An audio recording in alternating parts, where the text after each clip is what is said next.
Nidhi has just mentioned what the topic of my paper is all about. So, essentially, what I am looking at with this paper is whether the reservation policy, which was introduced in Nepal in 2007, increased the representation of women who are considered as a minority in civil services of Nepal. So, what I have done in this paper is I have used data uh, from the Rashtriya Kitab Khana, which is the Department of Civil Personnel Records, and I have looked for the percentage of women civil servants over the period 2003 to 2020. So let me take you through my paper. So firstly, I would like to introduce the concept of social exclusion in Nepal. So uh, from history, social exclusion has been a major characteristics of Nepalese societies. And according to one report, that is Nepal Gender and Social Exclusion Assessment Report, which was published in 2006 AD, there have been 6 dimensions of social exclusion. And out of those 6 dimensions, women, which are considered under gender, have been considered as a minority. And what I would like to emphasize on is that not only under the gender category, women have been subjected to a lot of discrimination on other dimensions as well. For example, under the caste dimension, Dalit women have been subjected to greater seclusion than upper caste women. So, what the social exclusion has done to women? Social exclusion has resulted in a very few percentage of representation of women in socio-economic, political, and development activities. Now, I'd like to take you toward the financial status of women in the context of Nepal. So, firstly, economic opportunities and financial freedom for women is considered as one of the vital tools for empowerment. On one hand, it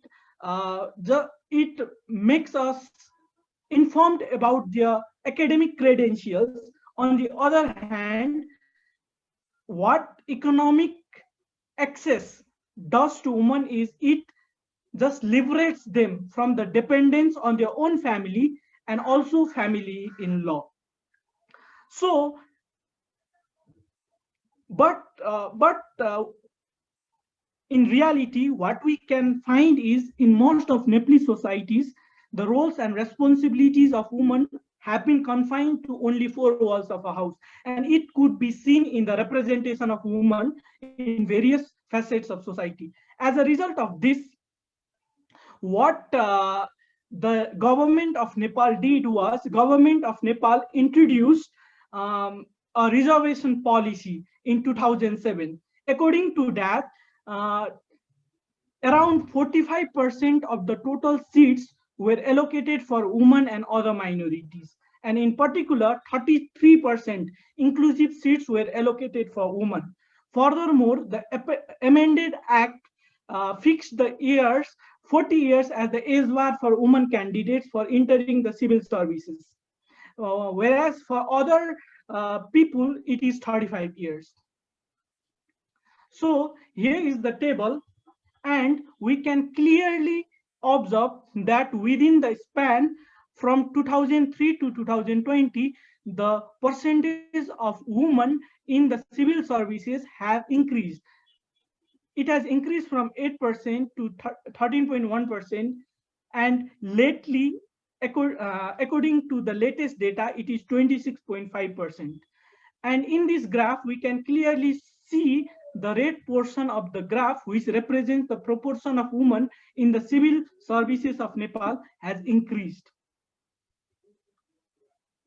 So, Now, I'd like to say that the reservation policy brought in 2007 has shown quite promising outcomes in the context of increasing the representation of women in the civil services.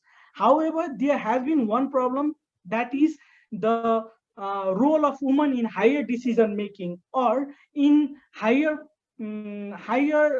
levels is not that good even today. Like only like 28% of the women civil servants belong to non-gazetted and classless positions. It is like it is just these positions are entry positions, and only 3% belong to the special class. And another problem which I find is that very few women have been able lately to get into civil services without quotas. So it also raises question on their capacity. And lastly, what I find is there have been misuse of the allocated seats by upper caste women, which are from well-off families. Uh, as a result of this, deprived women, which are from lower and marginalized caste, have not been able to get the allocated seats. Lastly, what I want to tell is that reservation is really a good tool for capability enhancement of underprivileged and marginalized communities of a society.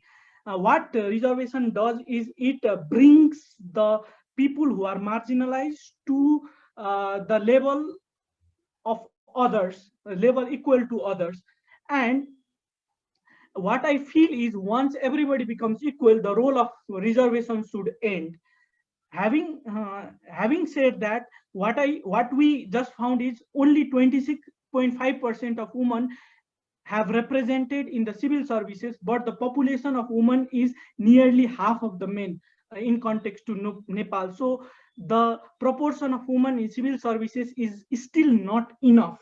As a result, what I would like to propose is we should continue the same reservation policy, and there is no alternative to that. But the problems which we found, which I mentioned just now, be should should be addressed by the stakeholders and government, and the reservation policy should be improved and refined as per that.